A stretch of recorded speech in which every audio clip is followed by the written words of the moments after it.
Hello everyone, welcome back to this channel. In this video, I'm going to show you how to unlink a TikTok account from a CapCut new update July. Now let's get started.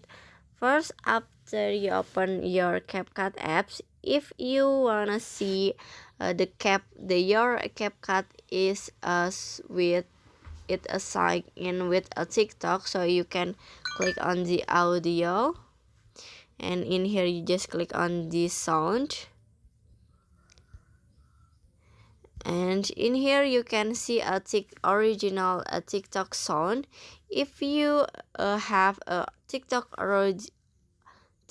original sound in here, your CapCut sign in with your TikTok. But if you wanna unlink this TikTok with your CapCut, it's so simple. You just click on the me or the profile icon at the bottom, and after this you can click on a three lines icon at the top. Click on it, and after this you can click on sign on. Please waiting, and after this you can go back and click your editing, and then after this you can click on the audio, click on the sound,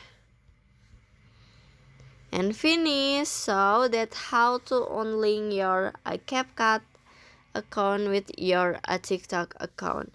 I hope you found this video to be helpful. If you enjoy with the content, please consider like, comment, and subscribe down below. Bye bye.